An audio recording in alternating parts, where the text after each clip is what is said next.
C'est joli, chérie. Dorbint s'est décommandé. Ah. Il a rendez-vous à Hambourg. Ah ben, on se passera de lui. Et tu dois aller chez le médecin? Oui, tout à l'heure. Quant à moi, je dois aller voir mon ami Théa.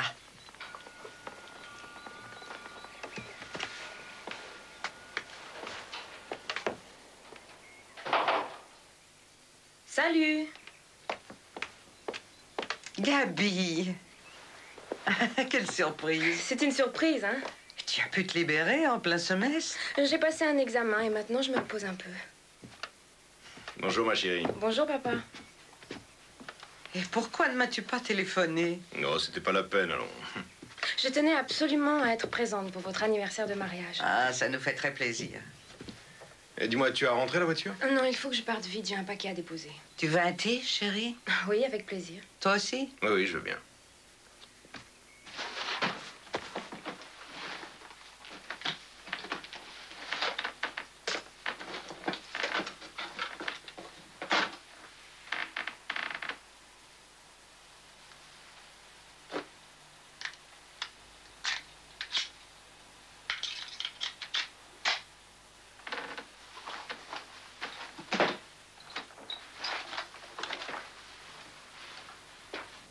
Où vas-tu, Rolf? Je sors.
C'est un hold-up.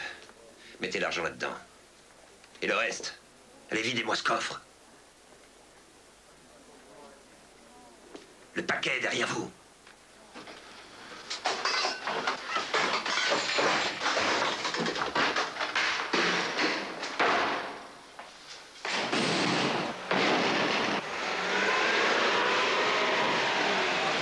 Arrêtez-le, au voleur! Courez après ce gars! C'est vite, je le reconnais, c'est un de mes anciens vendeurs! Schwerman, reviens, je t'ai reconnu, Schwerman! Schwerman!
Je ne supporte plus de vivre seule aujourd'hui.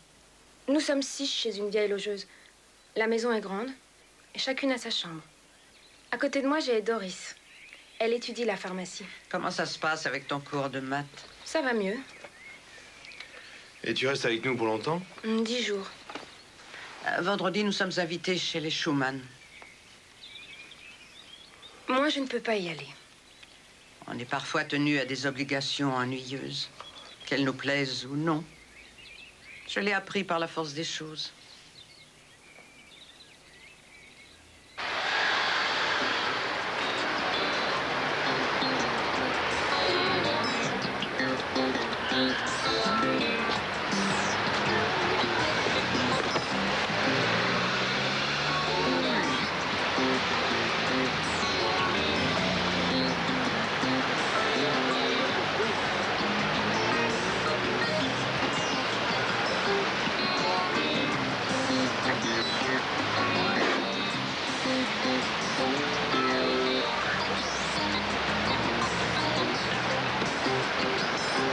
Heureusement que ta mère s'est remise au tennis. J'en suis très content. En plus, elle rencontre du monde avec qui elle s'amuse. Est-ce que vous allez prendre vos vacances à Geretsholm? Peut-être, mais on n'a encore rien décidé. Dans le temps, papa, je pensais que c'était toi qui commandais. Et aujourd'hui? Eh bien, j'ai l'impression que tu fais absolument tout pour elle. Tu fais tout ton possible pour qu'elle soit vraiment heureuse. Mais c'est un plaisir.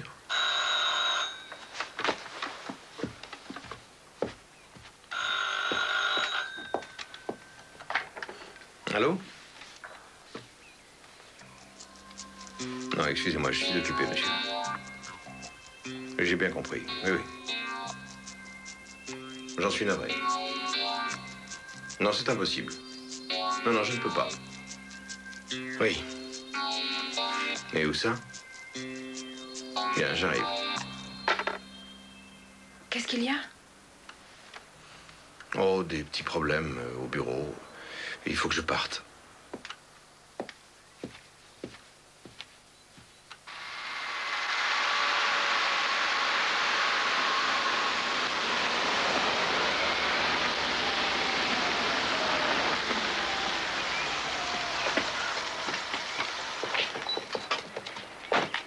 C'est là, au 45. C'est curieux, il n'y a pas de sonnette. Vérifiez les alentours.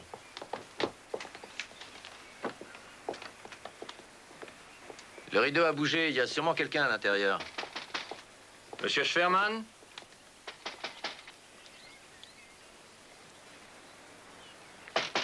Monsieur Schwerman? Qu'est-ce qui se passe? Vous voulez ouvrir, s'il vous plaît? Vous êtes Madame Schwerman? Oui, Police criminelle. On voudrait parler à votre mari. il n'est pas là. Il est parti où? Il ne me dit pas où il va. Nous voudrions inspecter votre demeure, madame. Bien, il faudra que vous attendiez que mon époux revienne. Nous pouvons entrer, nous avons un mandat. Qu'est-ce qui s'est passé? Vous permettez?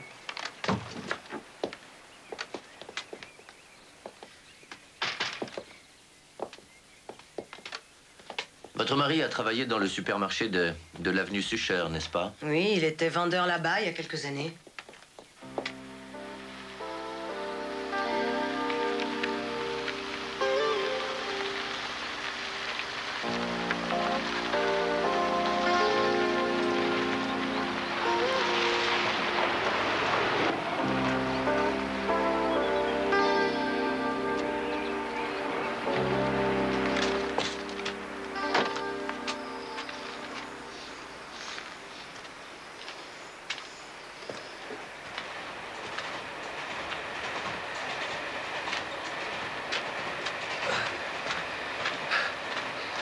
On avait mis du temps. Où est-ce que vous êtes blessé?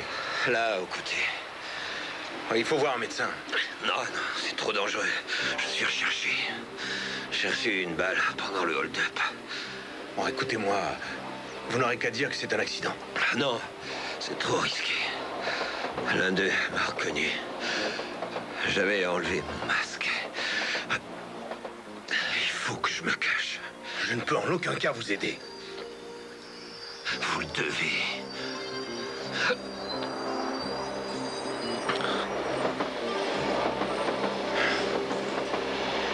Bon, je vais vous emmener. Aidez-moi.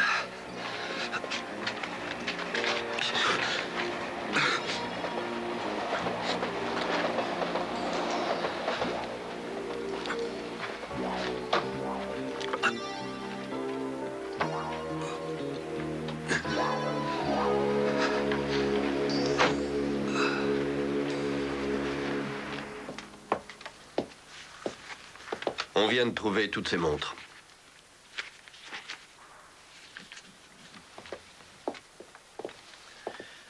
D'où est-ce que cela provient?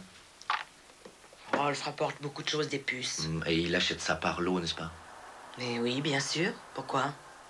Alors montrez-moi les factures, s'il vous plaît. Oh, laissez-moi tranquille, vous voulez? Nous ne le pouvons pas, figurez-vous, madame. Woody, viens voir.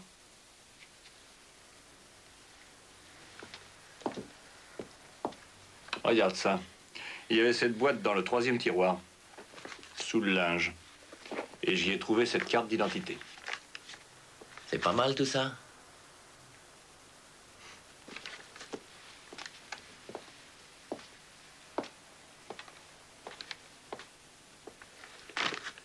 Est-ce que vous connaissez un certain Walter Neukirch? Ça ne me dit rien, non. Peut-être que sa photo va vous éclairer. Il y a longtemps qu'il est mort. Vous l'avez donc connu? Non, je vous l'ai déjà dit. Mais cette carte était pourtant dissimulée. Mais demandez donc à mon mari. Et ceci? Une bague qui porte ses initiales. Elle appartient à cet homme qui, d'après vous, est mort? Mais laissez-moi me coucher, je suis fatiguée. Restez là, madame, je vous prie. Que représente cette croix sur le croquis? Mais demandez à mon mari, lui seul est au courant. Je ne veux pas d'ennui, moi. Votre mari a cambriolé le supermarché de l'avenue Sucher ce matin. Il a été blessé par balle et il a réussi à s'enfuir.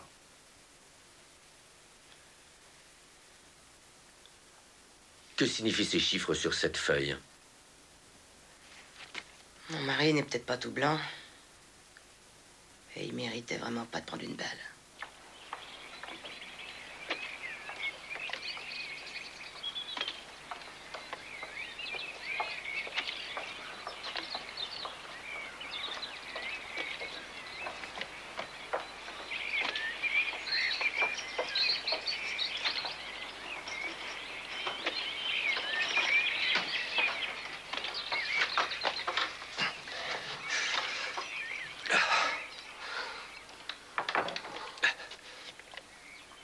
Attendez, je vais allumer.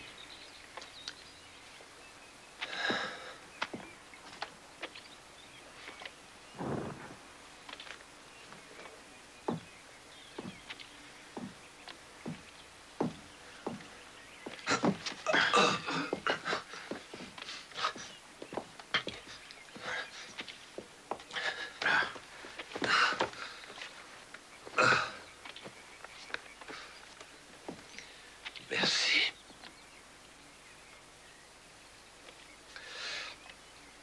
Vous ne pouvez pas rester comme ça. Il faut voir un médecin. Oh, c'est pas la peine. Et vous avez peut-être soif? Oui, s'il vous plaît.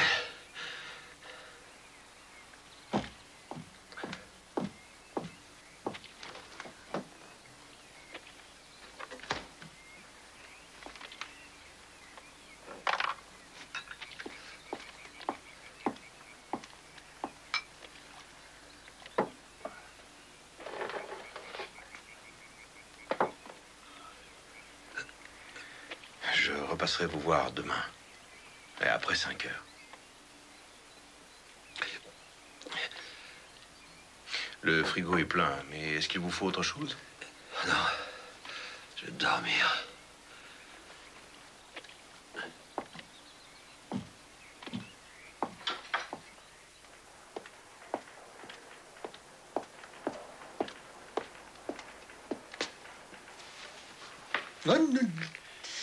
Eh oui, Custer, il faut jamais tirer trop fort sur un lacet, ça peut casser. Eh ben, j'ai d'autres problèmes dans la vie, mais j'ai beaucoup de patience. Par principe, je ne porte jamais de lacets. Ma patience a des limites. Et je sais. Insolent. Alors, tout le monde va bien? Bonjour, commissaire. Bonjour. Madame Sherman est arrivée? Elle a déjà demandé un scotch. Serait-elle alcoolique? Vous voulez un café? Oui, oui, plus tard. Tiens, tu donnes ça au service des empreintes.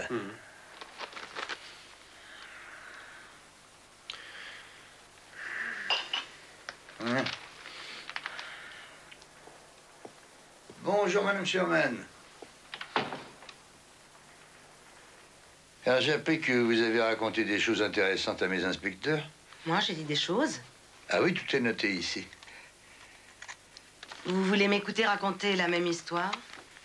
La police a plusieurs sortes d'inspecteurs et de services. Ceux qui sont venus perquisitionner chez vous s'occupent des vols et des cambriolages. Et vous? Et ben moi, je m'occupe d'homicide. J'avais un peu bu hier. Et quand je bois, je ne suis pas très cohérente. Ben, on a donc fait notre enquête. Il s'agit d'un dénommé Walter Neukirch, dont les papiers d'identité et la chevalière ont été trouvés dans votre commode. D'après notre enquête, il est né à Mannhausen, près de Munich, en 1934, et il habitait tout près de son lieu de naissance et travaillait chez son père jusqu'en 1962. Et soudainement, il a disparu de la scène. Et ce qui paraît si bizarre, c'est qu'aucune déclaration ne figure sur le registre de la police ou de l'état civil. Changement de domicile ou décès, rien. Qu'est-ce que vous en pensez, vous? Et je ne suis pas du tout au courant. Alors, lorsque mon collègue vous a fait voir la carte d'identité, vous avez dit que cet homme était mort. Je ne sais plus ce que j'ai pu dire. C'est bel et bien écrit ici. Dans la même année où Walter Neukirch a disparu, il paraîtrait que votre mari a acheté la demeure dans laquelle vous habitez pour la somme de 49 000 marks. D'où venait cet argent, madame? Il a gagné à la loterie, il me semble. Non, le vénard. Mais seulement ici, il a inscrit des sommes au fur et à mesure qu'il les gagnait. Une fois, c'était 10 000, ensuite 25 000, et puis encore 15 000. Et pour chaque fiche, il met une date. Vous voulez un thé ou peut-être un jus de fruits, quelque chose, non? Un café? Je peux? Mais je vous en prie, madame. Ensuite, il y a ce dessin, là. C'est Salzhütte. On dirait bien la colline qui se trouve tout près d'Arnsee. Je me demande ce que représente cette croix au milieu du dessin. C'est étrange qu'elle soit ainsi placée dans un pré. Ça serait peut-être la croix tombale de Walter Neukirch. Mon mari n'est pas capable d'un acte de violence, monsieur Coster. Oui, sauf que il a bien tiré sur un homme hier, il aurait pu le tuer. Il a un pistolet uniquement pour se défendre. Et parfois, il le porte sur lui. Bon, revenons-en à Walter Neukirch. Cette disparition me semble bizarre autant qu'étrange. Et tous les indices portent à croire que votre mari est impliqué dans cette affaire. Il rend service n'importe quand et à n'importe qui. Il s'est souvent laissé mener par des gens. De quels gens parlez-vous donc? De personne. C'est pas en vous taisant ni en cachant la vérité que vous pourrez l'aider, madame Sherman. Comprenez?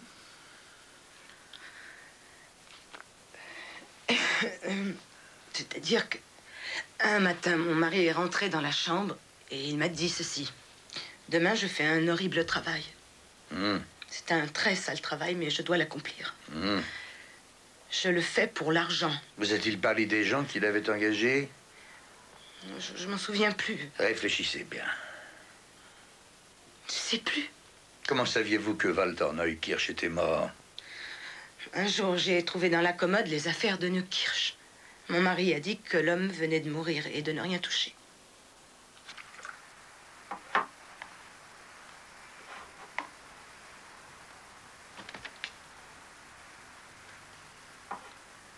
Santé et mes meilleurs vœux de bonheur. Et merci, chérie. Merci pour ces 23 ans. D'amour, et je t'en remercie.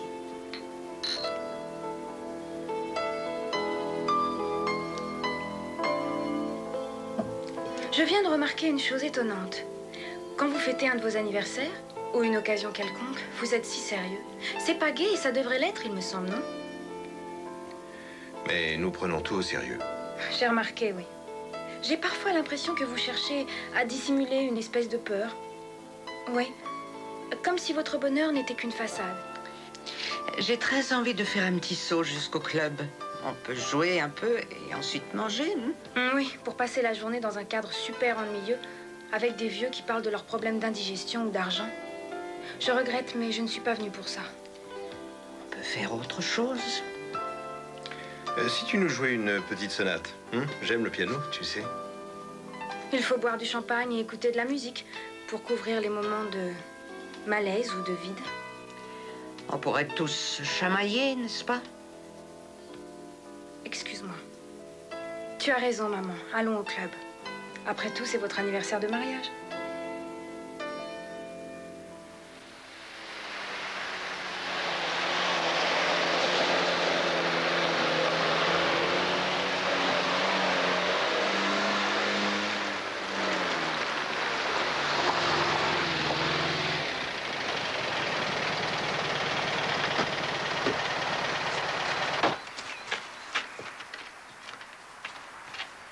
Je crois que c'est ici. Oui, ça correspond bien au croquis. Il y a 2 cascades, un grand rocher et le précipice. La croix... Ouais, on va descendre jeter un petit coup d'œil.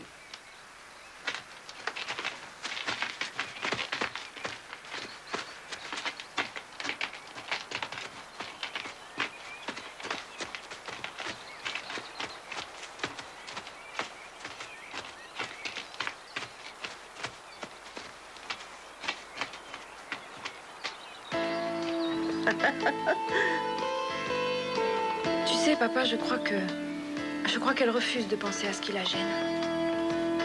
Quand j'étais toute petite, j'ai dû aller 1 an vivre chez les grands-parents. Oui, mais ta mère était souffrante. Elle avait des problèmes psychologiques.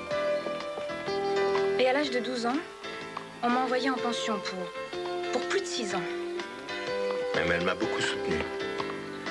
Tu sais, ma chérie, on a besoin de pardonner à son prochain.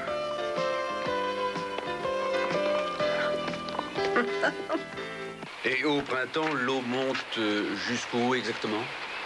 À peu près là, oui. Dis donc, viens voir. Ils ont trouvé quelque chose.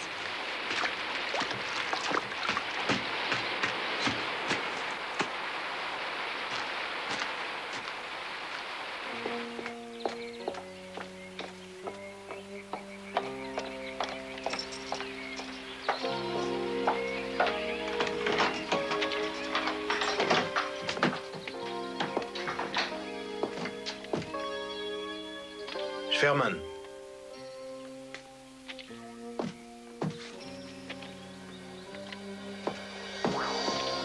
Monsieur Guérold?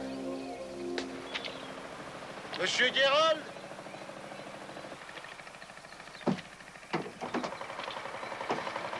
Ah, c'est vous. Ah ben, cette nuit, j'ai remarqué de la lumière dans votre chalet. Oui, un ami est resté couché ici. Ah ouais, j'ai bien failli appeler la police. Non, non, tout va bien. Bon, ben, c'est parfait. Et les poissons mordent? Oh, ils sont capricieux. Le temps va changer. Un de ces jours. Et merci encore. À bientôt.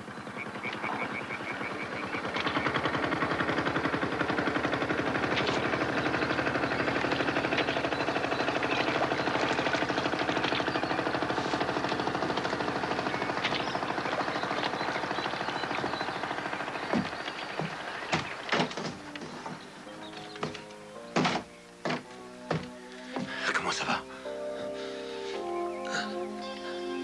Mal. Oh, vous avez de la fièvre. Bon, je vous emmène.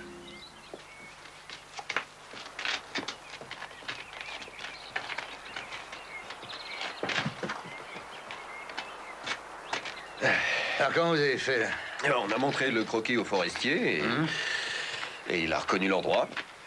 Vous voyez, c'était facile. Et vous avez trouvé des choses intéressantes là-dedans? Oui, on a trouvé plusieurs fragments de vêtements, mais tout était pourri. C'était horrible à voir.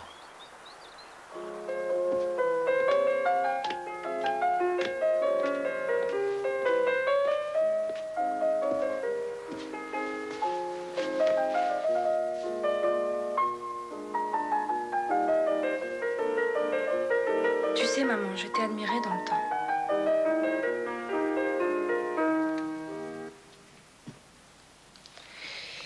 Parce qu'aujourd'hui, tu ne peux plus m'admirer, tu penses que c'est ma faute. Non.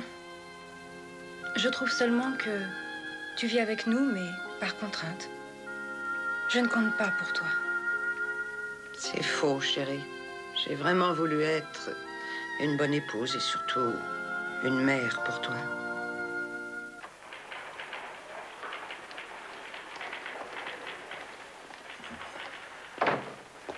Pointure 42,5.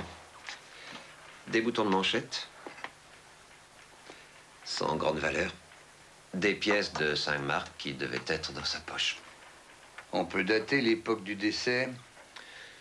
Disons 16 ans environ. Mais il est impossible de le savoir au juste. Et y a-t-il des blessures ou autres sur le squelette? Oui. Il y a une fracture mal ressoudée à la main droite. On peut définir la cause précise du décès? De nombreuses fractures aux vertèbres cervicales. Toute la base du crâne a été fracturée. Les causes exactes, soit il a fait une chute d'une grande hauteur, soit il s'est fait assommer avec un objet solide. On a réussi à identifier le mort? Eh bien, nous avons envoyé l'empreinte des dents au chirurgien dentiste de Neukirch. J'ai le rapport ici. Voilà, il s'avère que l'empreinte est précisément celle de son ex-patient, Walter Neukirch. Ah, je comprends pourquoi il y avait la croix, là. Bon, merci, au revoir. Au revoir, messieurs.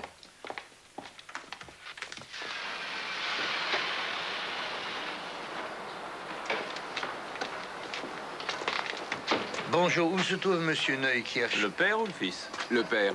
Là, derrière, au bureau. Merci beaucoup. Je vous en prie.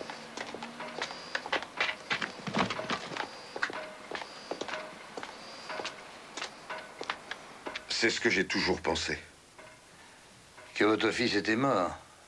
Oui. Elle lui appartenait? Je la lui avais offerte pour ses 18 ans. Vous dites qu'il a disparu à l'âge de 25 ans sans rien vous dire. Ah oui, sans un seul mot. Y a-t-il eu un événement particulier ce jour-là, monsieur? Il est parti un soir comme il en avait l'habitude.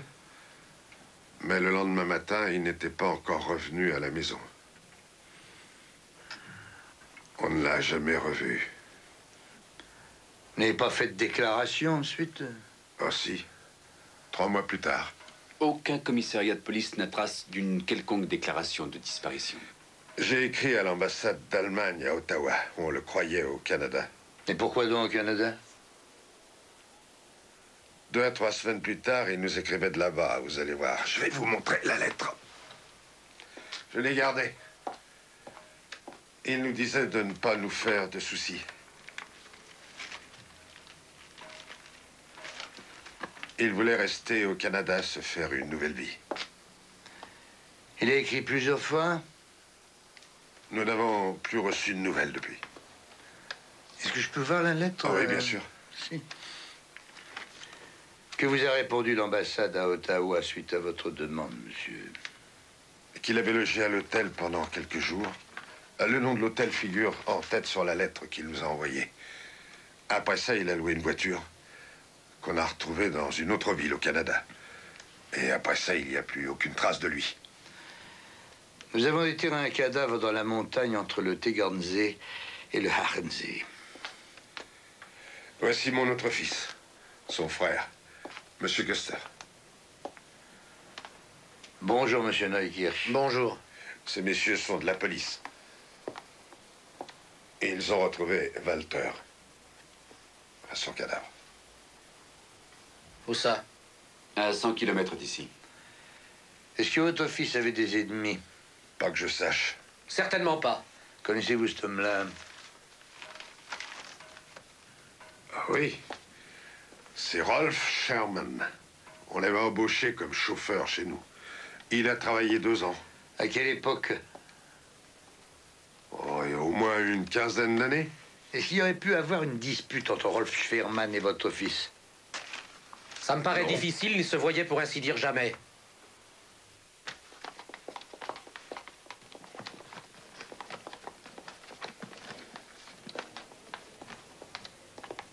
Êtes-vous de la famille du patient?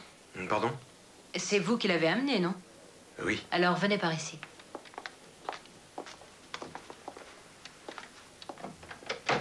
Asseyez-vous, s'il vous plaît. Merci.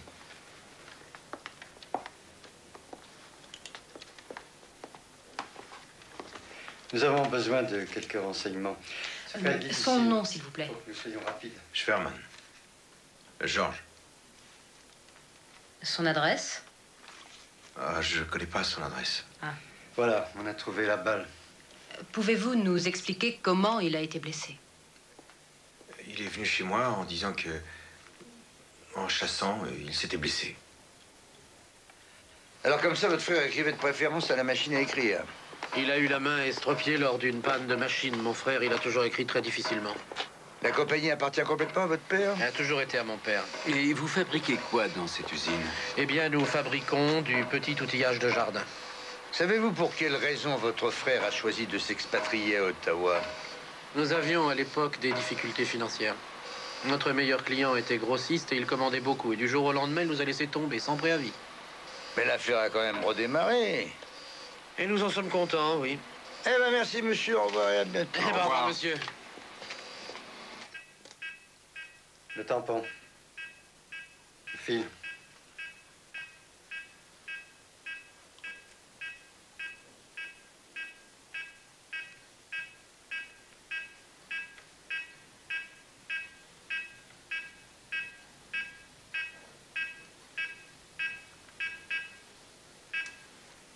Monsieur, arrêt cardiaque.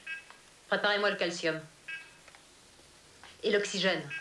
Ça ne donne rien. Administrez le calcium. Et essayons de le masser. Oxygène.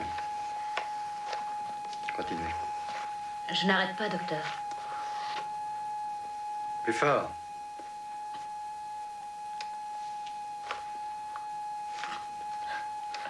Calcium, vite.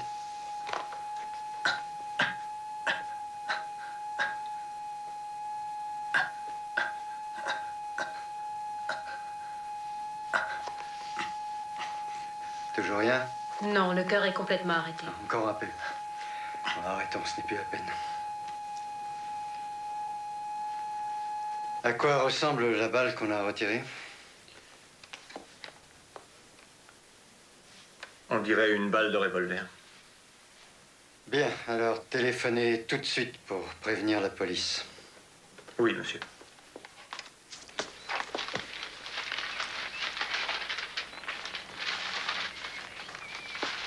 Que s'est-il passé? Si jamais quelqu'un venait pour nous interroger, Oui, et alors? Que doit-on répondre? il faudra absolument se tenir à ce que nous avions convenu.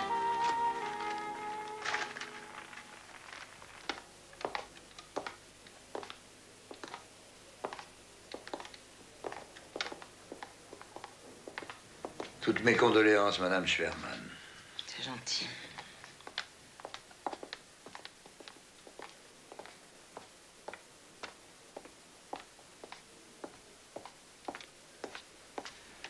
Bonjour, docteur. Bonjour, monsieur. Ce projectile a dû pénétrer par la poitrine et est resté bloqué au niveau du foie. Les blessures n'étaient pas mortelles, mais l'hémorragie interne a provoqué la mort. Il a succombé en cours d'opération. Ah, il aurait pu en raconter, celui-là. Hein? On prétend que la blessure a été occasionnée par un coup de feu lors d'une randonnée de chasseurs. C'est l'explication d'un certain Martin Gerold, un importateur de matières premières en sidérurgie.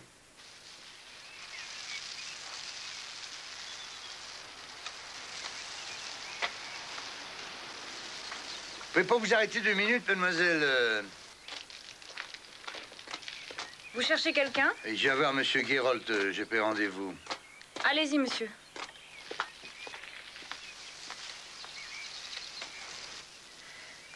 Je peux être utile? Non, merci, ma chérie. Alors je vais en ville. Alors, prends ton temps. Au revoir, monsieur. Au revoir, madame.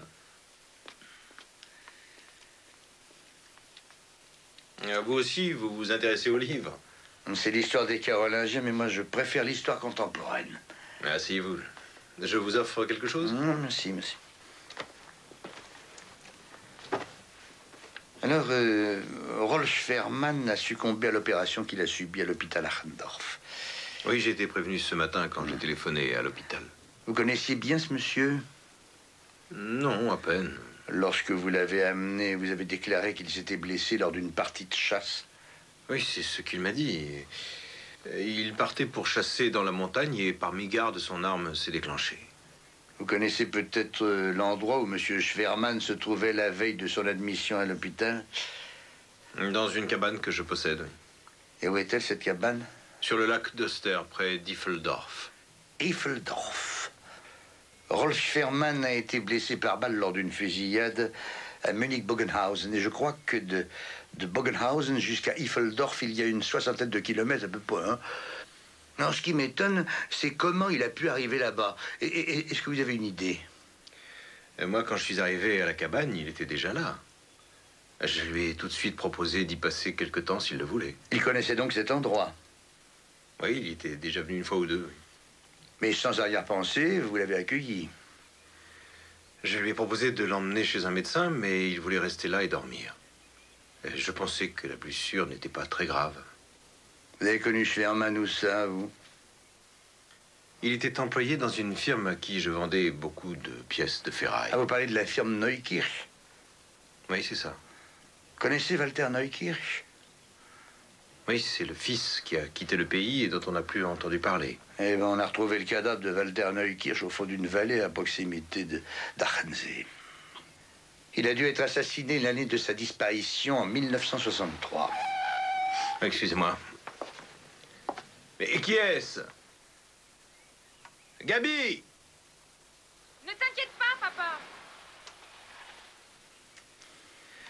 J'ai toujours peur quand mon épouse prend la voiture. Oh, avec les femmes. Oui. Il est très possible que Rolf Scherman ait un rapport avec le meurtre de Walter Neukirch. J'ai toujours cru que Walter Neukirch s'était expatrié au Canada. Mais quel rapport avez-vous avec la firme Neukirch? J'achetais du matériel au Neukirch, des pièces pour notre fabrication. La firme avait donc besoin de vous, alors? Oui, si vous voulez, oui. Mais c'était bien la situation en 1963. Pourquoi cette année-là? Parce qu'il y a 16 ans, un homme a été tué brutalement. Et voyez-vous, j'ai besoin de savoir comment a été commis ce meurtre. La firme Neukirch a toujours eu besoin de nos commandes. Tu as refusé d'aller voir la police, Robert. Tu m'en as empêché. Pourquoi? J'étais persuadé qu'il reviendrait, c'est tout. Après avoir lu la lettre envoyée du Canada, ta mère et moi t'avons supplié d'aller chercher Walter. Tu n'y es pas allé. Mais il devait décider tout seul de sa propre vie. Il serait peut-être encore en vie. Peut-être. Par quel moyen la police pourrait-elle accéder à la cabane de M. Gerold en cas d'urgence? Oh tiens, sauf d'emprunter ma barque, comme vous le faites. Alors, en arrivant d'Iffeldorf, on se trouve devant une grille qui empêche le passage. Est-ce qu'il y a une clé qui l'ouvre? Ah, M. Gerold en a une. Est-ce que M. Gerold invite souvent du monde, lui? Ou rarement. Il aime venir pour se reposer. Oh, il cherche au calme.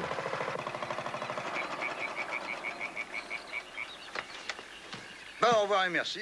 C'était un plaisir. Merci, M. Berger. Je supporte mal les insectes. Ils aiment votre sang sucré. Alors, quoi de neuf, hein? Ben, il y a beaucoup de sang partout. Mais on a déjà fait appel au service des empreintes. Bien, on peut repartir, hein?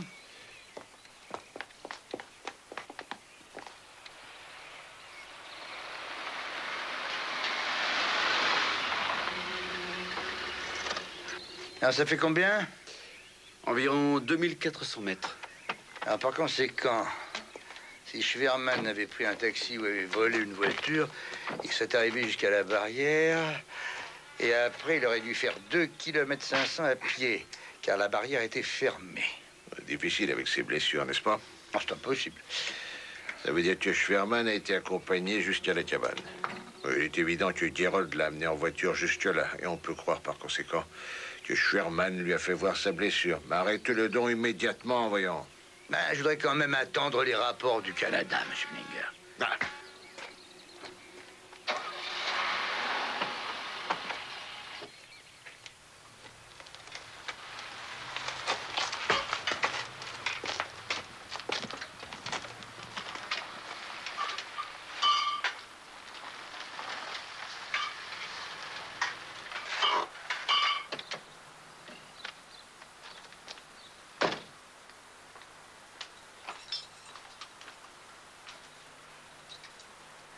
Madame Schwerman?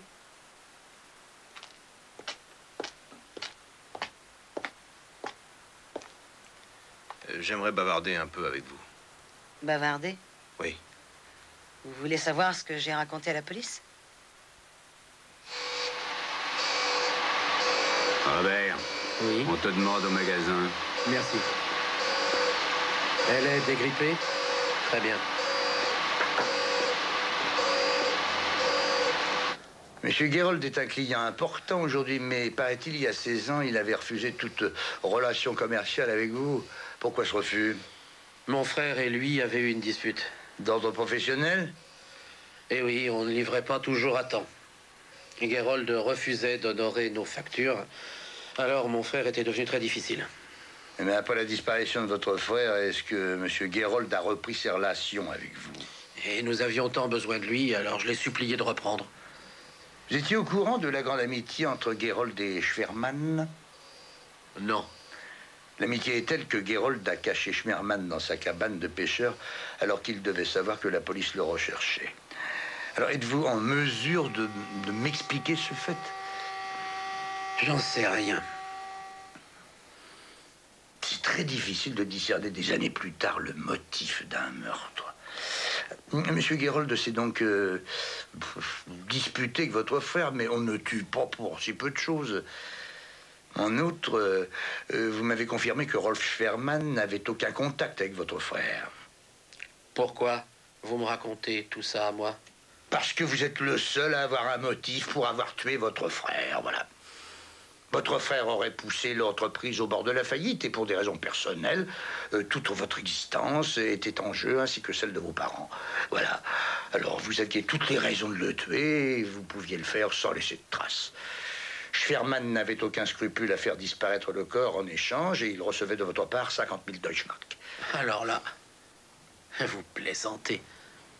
Par la suite, et surtout pour calmer l'inquiétude de vos parents, vous avez eu une très bonne idée, vous êtes parti en cachette au Canada. Oui, c'est vous qui êtes allé à Ottawa. Vous avez pris une chambre à l'hôtel Château-Loire, d'où vous avez écrit à vos parents en prenant soin d'imiter la signature de votre frère Walter. Vous ne pouvez rien prouver. Aussi. Et quelques collègues, notamment au Canada, qui m'ont envoyé cette photocopie. Il s'agit précisément du registre de l'hôtel Château-Loire. En date du 16 septembre 1963, on y trouve le nom et l'adresse de votre frère. J'ai montré cette photocopie à votre père et lui ai demandé s'il reconnaissait l'écriture de votre frère. Il m'a confirmé que c'était la vôtre. Donc, j'ai un mandat qui me donne tout droit de vous arrêter. Alors, je vous demande, monsieur Neukirch, de me fournir une explication sur le meurtre de Walter. J'étais au Canada. C'est moi qui ai envoyé la lettre. Ah. Mais c'est pas moi qui ai tué mon frère. Alors qui l'aurait tué?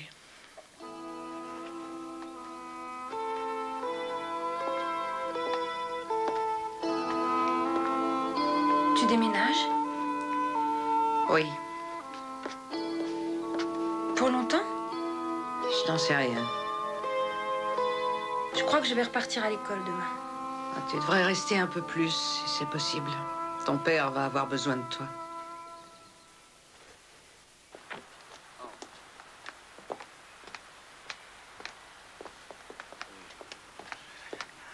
Je veux éclaircir absolument toute cette histoire. Je ne lâcherai pas si facilement. Je compte sur vous pour discuter un petit peu avec le personnel. Hein? Oui. Mademoiselle. Bonjour, monsieur. Je suis monsieur Köster. J'ai rendez-vous avec monsieur Gerold. Vous allez vous adresser en face au bureau de la direction. Merci beaucoup.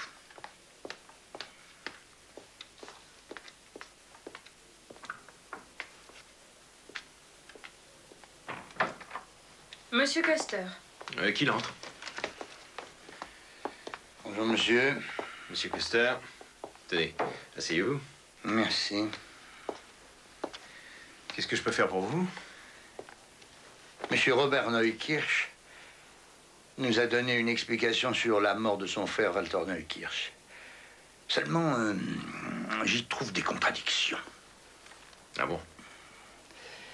Walter Neukirch a été renversé le soir du 12 août 1963 3 par une voiture et fut tué sur le coup. Nous savons que ça s'est passé dans le parking qui venait d'être aménagé à côté de la firme Neukirch.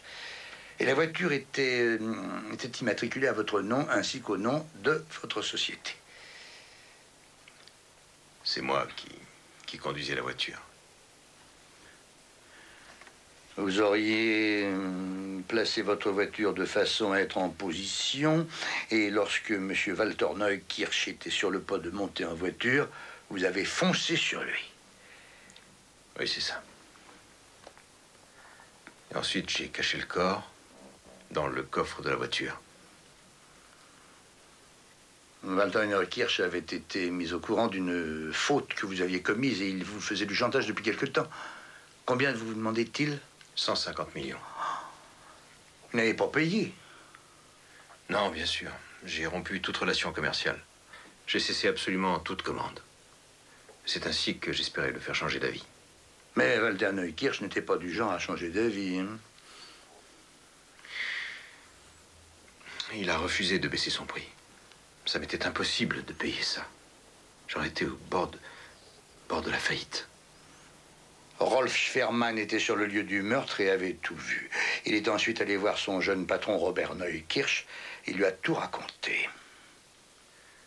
Les deux frères n'avaient rien en commun et ne s'entendaient pas. Robert était au courant des manigances de Walter à mon égard et il était en colère contre son frère. Robert Neukirch vous a proposé de régler cette affaire sans mettre la police au courant, c'est ça? Hein? Quelle proposition vous a-t-il faite? La reprise immédiate de nos relations commerciales avec, en plus, un contrat permanent entre nous. Aussi, je devais payer une somme à Schwermann, car c'est lui qui a fait disparaître le corps. Lorsque les parents Neukirch ont commencé à se faire du souci, Robert est parti au Canada. Hein? C'est de là-bas qu'il a écrit à ses parents. C'est lui qui a eu cette idée. Non, c'est moi. Ah. Vous êtes en train de faire un aveu qui vous condamne. C'est clair, monsieur Gerold. Mais c'est parce que je suis coupable. Alors, comme ça, vous avez arrêté Gerold? J'étais bien obligé. Et où se trouve-t-il à présent? En prison préventive. Pourquoi ne m'avez-vous pas téléphoné avant de faire une chose pareille? Ben, il a fait un aveu qui ne laisse aucun doute. Je vous prie, cher Custer, de vous asseoir. C'est incompréhensible. C'est une histoire absurde. Vous savez ce que c'est, ça? Pas du tout. Un aveu, cher Custer, et il concerne précisément le même meurtre. Bah, ça peut arriver, effectivement. J'ai entendu l'aveu moi-même dans ce bureau il y a moins d'une heure. La personne était assise là, à votre place. Mais rien ne m'étonne. Et dans ce cas, que comptez-vous faire? Mais je commencerai par lire ce dossier, ensuite je verrai l'auteur, et peut-être saurons-nous la vérité.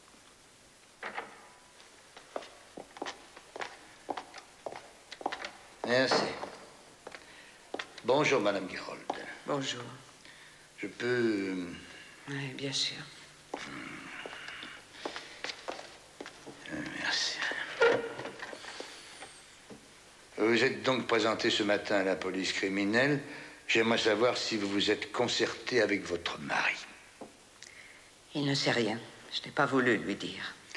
Oui, mais votre mari a aussi fait des déclarations comme quoi c'était lui, personnellement, qui avait assassiné Walter Neukirch. Nous avions un accord de principe, tous les deux. Si jamais on découvrait le meurtre, il endossait toute la responsabilité. Pourquoi avez-vous décidé de rompre cet accord? C'est facile de tout prévoir. On imaginait chaque détail. Mais ce qui a lieu dans la réalité, c'est tout autre chose. Je ne peux pas laisser condamner Martin alors que c'est moi, la meurtrière. On lui faisait du chantage. Est-ce que vous étiez au courant? Mon mari et moi n'avions aucun secret entre nous. Quand avez-vous décidé de commettre ce meurtre? J'ai constaté que mon mari n'en pouvait plus. Il était piégé. Neukirch lui faisait subir une telle pression. Vous connaissiez bien Neukirch? Je l'avais vu une fois ou deux lors de réceptions avec des clients. Après que vous ayez tué Neukirch dans le parking, vous avez tout avoué à votre mari. J'ai passé des heures à errer partout. J'étais J'étais effrayée de ce que j'avais été capable de faire sans regret. Je suis ensuite rentrée à la maison. Mon mari m'attendait. Robert Neukirch, le frère, avait appris la nouvelle. Et votre mari a fait le nécessaire afin que l'on se débarrasse du corps et des traces du meurtre. C'est grâce à lui que j'ai supporté la vie. Nous avons parlé de vos déclarations à votre époux. Il voudrait vous voir.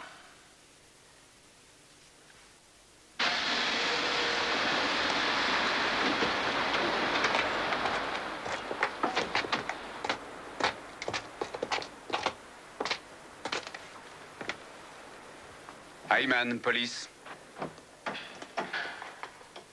Bonjour. Bonjour, messieurs. Ayman, police criminelle. D'accord, c'est bon, allez-y. Vous suivez mademoiselle.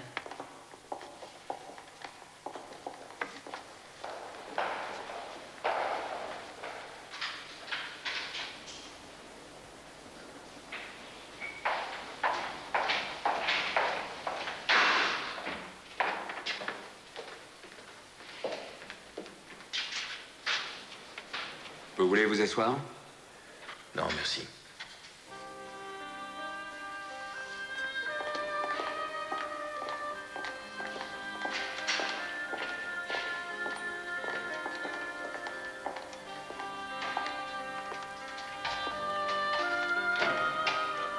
Pourquoi tu leur as dit, chérie? J'avais besoin de le faire. Donc, monsieur Gerold, vous avez fait un faux aveu afin de décharger votre femme. Mais elle l'a fait pour moi aussi. C'est moi qui aurais dû être puni au lieu de ma femme. Si vous voulez, à présent, mon collègue Ayman va s'occuper de toutes les formalités. Martin, surtout ne t'inquiète pas. Merci.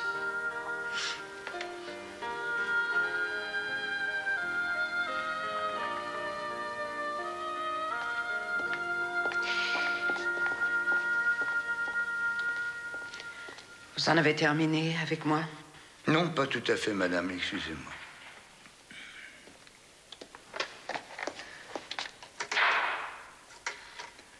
Que ça? Ça y est, on est prêt.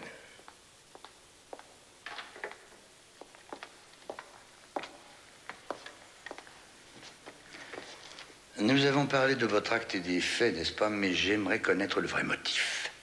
Celui que M. Gerold connaît est une chose à part. Cela fait 16 ans qu'il croit savoir la vérité. Quel était le vrai motif, Madame Gerold?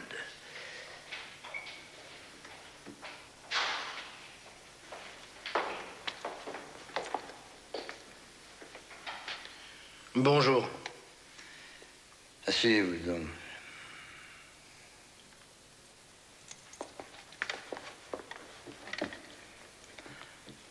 Votre mari avait falsifié des dossiers pendant un temps. Walter Neukirch le savait et en a profité. Et votre époux a toujours cru qu'un de ses comptables l'avait trahi. Monsieur Neukirch, savez-vous qui a informé votre frère de cette falsification? Madame Gerold. Ah, et pourquoi aurait-elle fait ça? Pour que mon frère fasse du chantage à son mari. Bon. Vous dites que Madame Gerold a elle-même fixé la somme? Oui, elle-même. Vous étiez marié depuis au moins 7 ans lorsque votre liaison avec M. Neukirch a commencé. Vous vouliez quitter votre mari, mais vous ne vouliez pas renoncer à l'argent, c'est ça? Oui. Mais votre mari a réagi d'une façon tout à fait différente, hein, parce qu'il a refusé le chantage. Au lieu de payer, il a rompu toute relation commerciale. Qu'est-ce que vous avez donc fait? J'ai été voir Gerold car je voulais une explication. Gerold a été franc et il m'a dit que mon frère lui faisait du chantage. Et ensuite? Je suis allé le voir et je lui ai mis mon poing dans la gueule, ce qui l'a conduit directement à l'hôpital. Je vous en prie, continuez. Mon frère a compris que je ne laisserai pas faire. C'est alors qu'il est venu vous voir pour rompre vos relations, c'est ça, hein? Oui. Mais qu'est-ce que vous avez fait alors? Je lui ai dit que je tenais à le revoir une dernière fois et il m'a donné rendez-vous dans un bistrot. Il ne voulait en aucun cas reprendre notre aventure. Je l'ai déposé à côté de l'usine. Il est sorti de la voiture et quand il est passé devant, j'ai foncé sur lui comme une folle. Vous avez été prévenu par Schwerman de ce qui s'était passé? Quand je suis arrivé, Walter était déjà mort. Madame Gerold était sur place. Je voulais aller appeler la police tout de suite, mais j'ai réfléchi un peu. Aux parents, oui. Et vous aviez l'intention de renouveler les relations commerciales? Je suis monté en voiture avec elle pour que l'on discute. Je lui ai dit qu'elle avait deux solutions. Soit elle retournait chez son mari, soit c'était la prison à vie. Madame Gerold est donc retournée avec son mari. Et c'est par la suite que vous avez dit à son mari qu'elle avait tué votre frère dans le but de stopper ses menaces de chantage. Monsieur Gerold a cru que sa femme avait agi par amour pour lui. Il a donc tout fait pour la couvrir. Vous êtes libre. Mais je serais que vous, je prendrai un avocat. Au revoir.